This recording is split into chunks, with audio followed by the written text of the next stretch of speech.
Começa agora mais um podcast.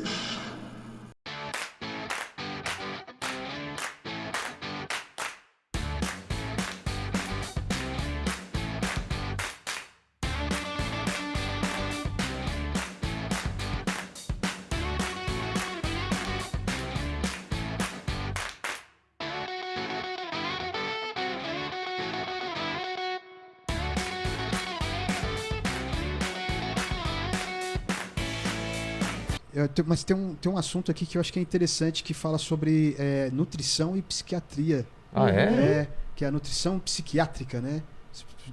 A Isabel assim? tá pedindo para falar um pouco sobre isso. Que assim, ela fala aqui, ó. Doutora Ana Beatriz, a psiquiatria está cada vez mais unida à neurobiologia. Ciência, neurobiologia, neurociência. E a nutrição psiquiátrica, pode falar algo a respeito? Nossa, eu nunca ouvi falar. Não só falar, como avisar. Como é o nome dela?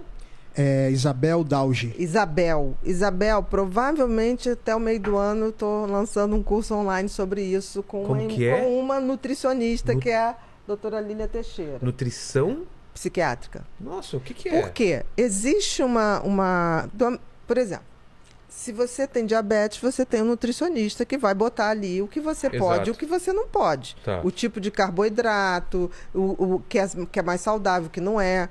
Por exemplo, diabetes não pode comer manga. Porque as pessoas falam, fruta. Fruta tem açúcar a peça, frutose. Exatamente. Então tem gente que fala assim, eu não boto açúcar no cafezinho, mas aí come o abacaxi inteiro, entendeu? E não sabe porque fica diabético. Na mesma maneira, o funcionamento, você tem alimentação que favorece o coração. Exato. E o cérebro também. E durante muito tempo a gente negligenciou nisso. Então, por exemplo, tudo que faz bem para o coração faz bem para o cérebro. Por quê? Porque o cérebro precisa de vascularização. Tá. O cérebro consome 1/5 de tudo que a gente come. Transforma em glicose. 1/5? Se ele não estiver pensando muito. Nossa. Se ele estiver no hiperfoco, 2/5. Tá? Então, ele tem um gasto energético imenso. Então, a gente precisa de coisas que façam o cérebro ter uma circulação.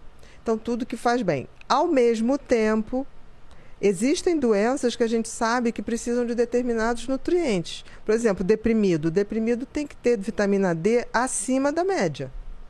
Porque a vitamina D é fundamental para a produção de serotonina.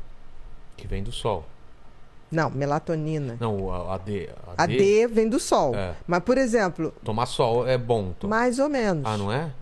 Por quê? Para você ter a tua dose diária de vitamina D, que seria mais ou menos 10.000 unidades, você teria que tomar sol, tá? Pelado ou pelada, durante 10 minutos, entre 10 e 11 horas.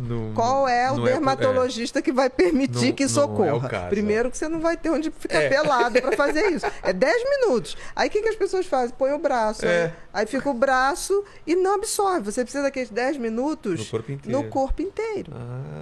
Entendeu? Então, assim, tem gente que fala assim, mas a minha vitamina D tá normal. Sim, mas para produzir serotonina uma pessoa que tem menos, eu preciso de mais. Então, eu preciso de níveis entre 40 e 50.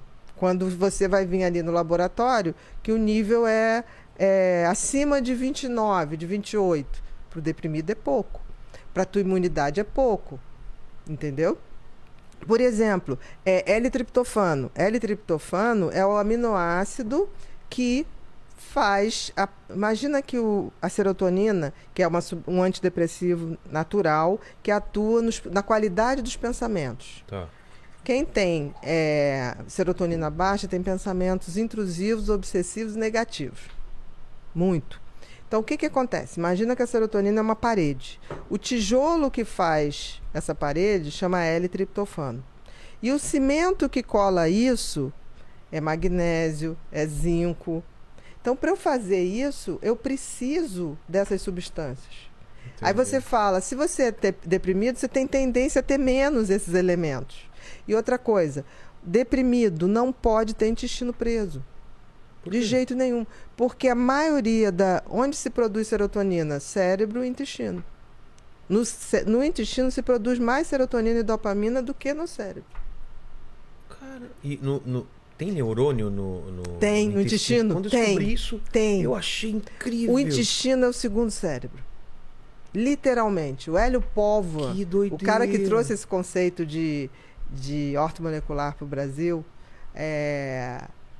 o livro dele da década de 80, eu me lembro que eu li esse livro, o segundo cérebro, o intestino.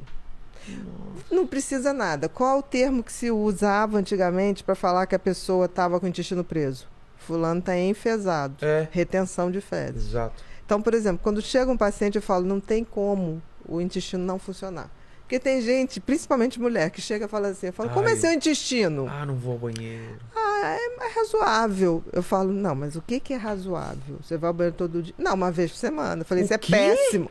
Tem gente. Nossa, Gente, uma vez vocês não por têm semana? noção, vocês não têm noção do índice de intestino preso. Primeiro que intestino preso é o que predispõe câncer de intestino. Nossa. Quem tem intestino preso vai ter câncer de intestino. Caramba, uma vez por semana. Eu falo assim, tem que ir todo dia. A gente vai ter que usar fibra? Vai. A gente vai ter que usar azeite? Azeite. Tomar uma colher de azeite.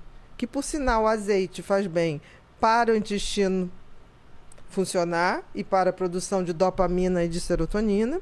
E faz também para a circulação sanguínea. Olha só. Então, tem gente que fala, ai, mas eu não tomo azeite. Eu falei, então, toma óleo de rícino.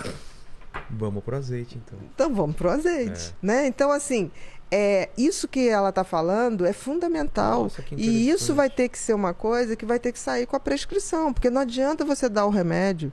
Porque se o intestino está preso, além de não produzir, por que não produz? Porque o intestino preso, as fezes retidas, elas se ficam ali mais tempo, elas inflamam a mucosa do intestino. A mucosa do intestino é onde é produzida essas substâncias. Então você tem um processo inflamatório. Entendi. Não produz. E aí o que essas pessoas fazem? Aí pegam esses remedinhos maravilhosos que dão uma diarreia horrorosa, né? Que todo mundo que faz colonoscopia tem que tomar. Tomei, nossa, essa Não, semana. todos nós que fazemos tem que tomar. Agora imagina quem toma isso todo dia Tem gente que toma todo dia. para tentar ir ao banheiro. Isso acaba com a flora. intestinal. Acaba com a flora, que é fundamental para a proteção, para a produção dessas substâncias. Entendi. E outra coisa, quando esses remédios fazem efeito, levam toda a produção de serotonina, de dopamina, vai-se embora. Nossa. Então, isso que a Isabel está falando é fundamental. E a gente está tentando, eu estou fazendo esse trabalho desde o ano passado com a Lilian, porque a gente está tentando separar qual é a alimentação, por exemplo, o TDAH. O TDAH, no problema, não é serotonina, é dopamina. Entendi. Então, existe um aminoácido chamado L-tirosina, que é o tijolinho que forma a dopamina. Então, isso Nossa, que tudo... interessante. Exatamente. Isso. São conhecimentos novos, né? Eu acho que sempre tiveram aí, mas eu acho que Mas eu nunca tinha ouvido esses termos, por exemplo, né? eu acho que a gente está começando a entender que as coisas não são separadas. Ah, são todas interligadas, né? O que você come, o que é absorvido... Sempre falaram, você é o que você come, né? Exatamente. Mas é literal. É, né? É literal, não é só para o corpo. Porque eu vejo as pessoas sempre fazendo alimentações específicas. Porque eu tenho que aumentar minha massa muscular. Porque eu não sei o quê. As pessoas não se tocam que está tudo interligado. Até a parte emocional, a parte psicológica. Nossa. Bioquímica. Faz sentido, né? Olha só, quando uma pessoa fala assim, ai meu Deus, por que comigo, né? Quando ela tem uma doença. Gente, a quantidade de reações químicas que existem a cada segundo no nosso organismo é uma coisa inacreditável. São bilhões de reações bioquímicas por hora. A possibilidade de você nunca adoecer, que é uma anormalidade. E dá exemplo dessas reações químicas. Comida sendo digerida... O tempo todo. Oxigênio sendo transformado. O tempo todo. Aí a pessoa fala assim, gente, mas por que eu adoeci? Gente, é o contrário. A gente, para se manter vivo, nessa forma física, que eu acredito que a vida ela existe na forma material e na forma de onda, de energia. Entendi. Tá?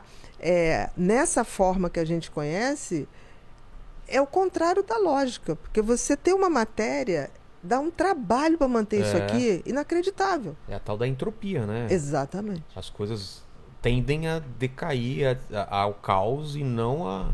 Exatamente. É mais Então, fácil. assim, a vida é um milagre, mas é um milagre custoso de se manter. É.